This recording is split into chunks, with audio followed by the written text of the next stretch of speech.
Assalamualaikum warahmatullahi wabarakatuh. Perkenalkan, nama saya Ainur Raisa dari Prodi Pendidikan Ekonomi dari Universitas Pancasakti Bekasi. Baiklah, di sini saya akan menjelaskan sedikit mengenai seputaran mata kuliah bahasa Inggris. Video kali ini untuk memenuhi tugas UTS. Langsung saja untuk materinya, yang pertama yaitu mengenai grammar. Grammar terbagi menjadi 8 bagian, yaitu yang pertama ada noun atau kata benda, kemudian verb kata kerja, adjective kata sifat, adverb kata keterangan, proposition atau kata depan, conjunction kata penghubung, interjection kata kata tanya, dan yang terakhir ada pronoun atau kata ganti. Lanjut yang kedua yaitu the capital letter atau huruf kapital. Jadi, huruf kapital digunakan untuk huruf pertama dalam kalimat, kemudian selalu gunakan huruf kapital untuk kata I atau I, kemudian selalu gunakan huruf kapital untuk nama orang, tempat, festival seperti atau hari libur, hari dalam seminggu, dan bulan dalam setahun. Kemudian lanjut ke nouns. Nouns atau kata benda terbagi menjadi dua bentuk atau dua bagian, yaitu common nouns, kata benda umum, dan proper nouns, kata benda beraturan. Kemudian lanjut ke singular noun dan plural nouns.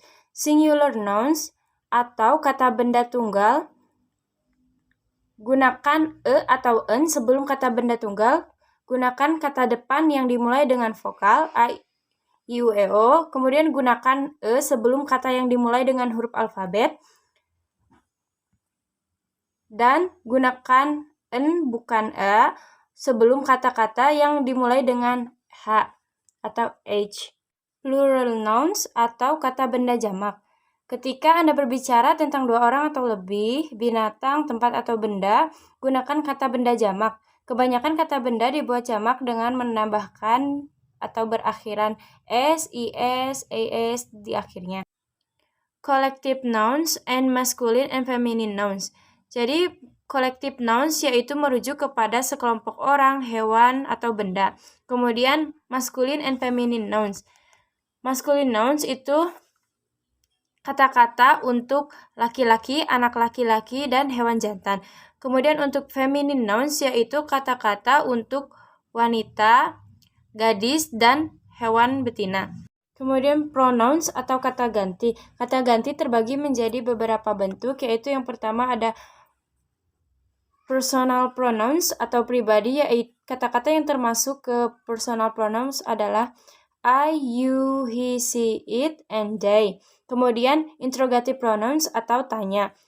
Kata-kata yang termasuk ke dalam interrogative pronouns adalah seperti who, whom, whose, what, and which. Kemudian reflexive pronouns atau merujuk. Kata-kata yang termasuk itu seperti myself, yourself, himself, herself, itself, dan lainnya. Kemudian demonstrative pronouns atau menunjukkan kata-kata.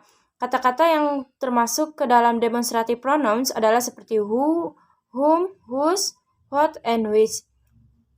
Adjective atau kata keterangan sifat memiliki beberapa bentuk, yaitu yang pertama ada adjective endings atau adjective yang memiliki akhiran yang berbeda karena menggunakan full atau less. Kemudian adjectives. There are different kinds of adjectives. Some adjectives describe the quality of nouns. Kemudian comparison of adjectives.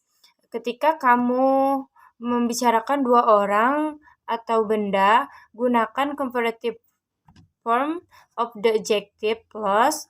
Adjective atau kata keterangan sifat terbagi menjadi beberapa bagian, yaitu ada adjective endings, kemudian kinds of adjective, comparison of adjectives. Lanjut ke determiners atau penentu. The articles dari kata and an itu termasuk ke indefinite articles. Kamu bisa menggunakan itu untuk determiners. Kemudian demonstrative determiners bisa menggunakan kata what, which, and whose sebelum kata benda untuk bertanya tentang orang atau benda. Kemudian the present perfect tense. Gunakan present perfect tense untuk berbicara tentang kejadian di masa lalu yang menjelaskan atau mempengaruhi masa kini. Kata kerja have and has digunakan sebagai kata kerja membantu atau untuk membentuk present perfect tense. Kemudian regular and irregular verbs. The simple past tense of most verb ends in ed. Kemudian was and were.